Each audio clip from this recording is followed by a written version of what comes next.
तो आज हम लोग सीखेंगे पॉइंट ऑफ सेल, है ना। पॉइंट ऑफ सेल क्या होता है? देखिए, आपको आपके पास जो पीडीएफ नोट्स है या बुक है तो उसमें देखिए पॉइंट ऑफ सेल होगा 26 नंबर पे, है ना। तो 26 नंबर पे होगा point of sale. Point of sale का यूज क्या होता है कि आप किसी भी प्रकार का एंट्री जो है शॉर्ट बिलिंग में कर सकते हैं। देखिए, जैसे कि मॉल वगैरह में जो बिलिंग किया जाता है वहाँ पर पीओएस का ही यूज किया जाता है, पॉइंट ऑफ सेल का। पॉइंट ऑफ सेल से क्या होता है कि आप कुछ भी वहाँ पर सेल करते हैं तो वहाँ पर ज़्यादा इन्फॉर्मेशन आपसे नहीं कलेक्ट किया जाता है और वहाँ पर ऑटोमेटिक कैलकुलेशन भी किया जाता है। जैसे आप अगर बेचे, मान लीजिए अगर आप 268 रुपया का 268 का कुछ प्रोडक्ट सेल किए और वो कस्टमर जो है आपको 500 का नोट दिया, तो आपको कितना रिटर्न करना है ये भी कैलकुलेशन आपको खुद से नहीं करना है ना। अगर आप ऑनलाइन टेली यूज करते हैं तो उसमें आपको एक और बेनिफिट मिलता है कि उसमें जो है आपको बताएगा, मतलब गिफ्ट से आप रुपया ले सकते हैं, मतलब कि गिफ्ट वोचर से, एटीएम से भी ले सकते हैं, डेबिट कार्ड, क्रेडिट कार्ड से, ये सब भी फीचर देता है। लेकिन आज हम लोग जानेंगे, सीखेंगे कैश से हम पीओएस में कैसे मतलब रुपया लेते हैं, क्योंकि एजुकेशनल है तो इसमें ज़्यादा फीचर देगा नहीं। तो यहाँ पर आइए देखते हैं, पहले हम कैश देखते हैं, उसके बाद फिर आगे भी देखेंगे। तो इसके लिए सबसे पहले आपको टेली ओपन कर लेना है। टेली ओपन करने के बाद एक कंपनी क्रिएट कर लेना है। तो कंपनी किसी भी नाम से आप क्रिएट कर सकते हैं। तो यहाँ पर हम ओके मार्ट लिख देते हैं और यहाँ स्टेट सेलेक्ट कर लेते हैं, फिर कंट्रोल ए प्रेस कर लेते हैं। इसके बाद आपको क्या करना है, यहाँ पर कंट्रोल ए प्रेस कर लेना है। कंट्रोल ए प्रेस करने के बाद यहाँ पर सबसे पहला काम करना है, क्रिएट में आ जाना है और वोचर टाइप में आ जाना है। उसके बाद यहाँ पर लिखना है पीओएस, उसके बाद फिर यहाँ ब्रैकेट देना है। उसके बाद यहाँ पर लिखना है पॉइंट ऑफ सेल। उसके बाद यहाँ पर इंटर प्रेस करना है और सेल अकाउंट सेलेक्ट करना है। उसके बाद फिर यहाँ पर इंटर प्रेस करना है और यहाँ पर जो है पीओएस को यस करना है ना। तो यहाँ पर देखिए पीओएस है, तो यहाँ पीओएस है, इसको हम यस कर लेंगे। तो यहाँ पर यस कर लेंगे। उसके बाद यहाँ पर देखिए, जैसे कि आप जो बिल प्रिंट होगा उस बिल प्रिंट के ऊपर आप क्या प्रिंट करवाना चाहते हैं। जैसे कहीं कहीं पर बिल मिलता है तो उसमें लिखा रहता है विजिट अगेन या थैंक यू, इस तरह का लिखा हुआ रहता है। तो यहाँ पर हम लिखते हैं अपने कंपनी का, सबसे पहले जो है वेबसाइट लिख देते हैं और यहाँ पर लिख देते हैं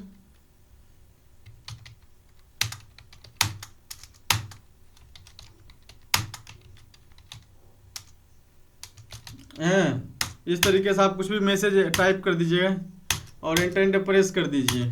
अब इससे क्या होगा कि जब आप यहाँ पर बिलिंग कीजिएगा तो यहाँ पर एक प्रोडक्ट भी बना लेते हैं, क्रिएट में आ जाते हैं और यहाँ पर जो है प्रोडक्ट बना लेते हैं।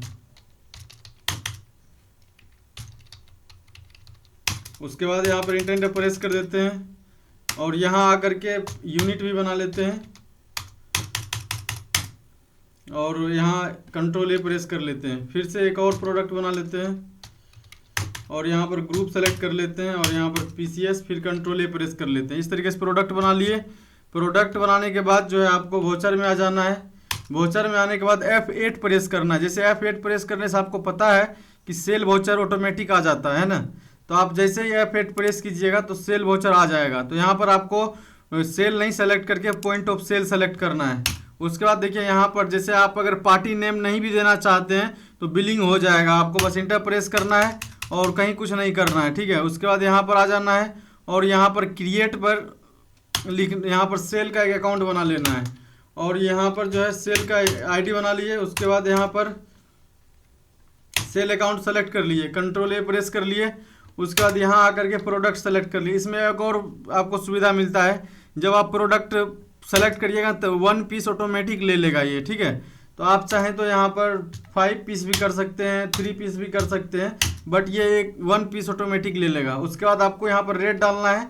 उसके बाद यहाँ पर देखिए, जैसे यहाँ पर अभी जो है अमाउंट इसका यहाँ पर अभी यहाँ पर पूछ रहा है कि भाई साहब आप पेमेंट किस माध्यम से कीजिएगा। तो अभी फिलहाल हम कैश से करते हैं, तो यहाँ कैश से पेमेंट कर दिए। उसके बाद यहाँ पर आपको क्या करना है कि यहाँ पर जितना रुपया कस्टमर आपको दे रहा है, जैसे मान लिया 1800 रुपया हो रहा है और कस्टमर आपको 500 का 4 नोट दे रहा है, तो टोटल 2000 नोट दे रहा है। तो आपको बस ये लिख देना है, जो यहाँ पर रिटर्न कितना करना है ये भी बता देगा। और जैसे देखिए अदर में आपको जब हम सेल करने बताए तो उसमें आपको ये बताया कि आप जब सेल करते हैं तो प्रिंट आपको खुद से करना पड़ता है, ठीक। लेकिन यहाँ पर इस केस में ऐसा नहीं है, POS इसी के लिए है, आपको बस इंटर प्रेस करना है, ऑटोमेटिक आ जाएगा। देखिए आ गया। और यहाँ पर आई से हम प्रीव्यू कर सकते हैं और यहाँ प्रिंट पर क्लिक करके हम इसको बिल प्रिंट कर सकते हैं। अगर प्रिंटर आपके सिस्टम में कनेक्ट रहेगा डायरेक्ट प्रिंट हो जाएगा, बट यहाँ पर सिस्टम से प्रिंटर कनेक्ट नहीं है इसलिए सेव करने का ऑप्शन दिया। तो हम यहाँ पर जो है सेव कर लेते हैं इसको। सेव करने के बाद जो है देखिए हम आपको दिखाते हैं इसका बिल प्रिंट होने के बाद कैसा दिखता है ना। तो और यहाँ पर भी आप देख सकते हैं। तो यहाँ पर जैसे अभी पेज अप प्रेस करेंगे तो वो बैक हो जाएगा और यहाँ पर प्रिंट करेंगे हम तो आपको इस तरीके का बिल दिख जाएगा, है ना। देखिए तो इस तरीके का बिल प्रिंट होता है ना। तो देखिए जो मैसेज लिखे थे यहाँ पर आ गया है और thank you again, visit again, ऐसा कुछ आ गया है। तो आप ऐसे लिख सकते हैं। और यहाँ पर देखिए प्रोडक्ट का नाम दिखाएगा आपको, क्वांटिटी दिखाएगा, रेट दिखाएगा, अमाउंट दिखाएगा और टोटल रुपया आपका हुआ कितना, कस्टमर दिया कितना, आप रिटर्न कितना किए, ये सब कुछ आ जाएगा। और टाइम भी आ जाएगा, बिल नंबर भी आ जाएगा, डेट भी आ जाएगा, ये सब कुछ। तो अभी हम देखिए बैक करके आपको दिखाते हैं जो हम सेव किए थे बिल वो आपको कैसा दिख रहा है। तो यहाँ पर देखिए POS है और यहाँ पर तो देखिए ये जो बिल है आपका यहाँ पर अब दिख जाएगा ये।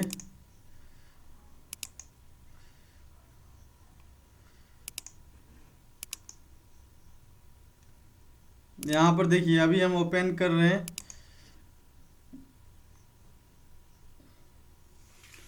तो अब ये जो है आप इसको समझिए। जैसे देखिए POS जो है ना फास्ट बिलिंग के लिए किया जाता है, मतलब जहाँ पर हमको थोड़ा फास्ट बिलिंग करना है, जैसे मॉल वगैरह हम देखते हैं फास्ट बिलिंग वहाँ पर होता है ना। तो हाँ इसी यहाँ पर फास्ट बिलिंग करने के लिए ही इसका यूज करते हैं हम, है ना। और यहाँ पर इसका कोई दूसरा यहाँ पर ऑप्शन नहीं है, बस आपको जो है फास्ट बिलिंग के लिए ही यहाँ पर इसका यूज किया जाता है और यहाँ पर इसका कोई यूज नहीं है। और दूसरा जो है यहाँ पर कि आपको डिटेल भी कम देना होता है ना। यहाँ पर बस अब इसको हम कट कर देते हैं और इसको फिर से ओपन करते हैं।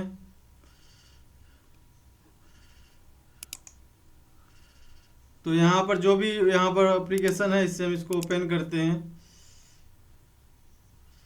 तो यहाँ पर आपको बिल दिख जाएगा। अच्छा ये फाइल जो है इसमें ओपन नहीं हो रहा है,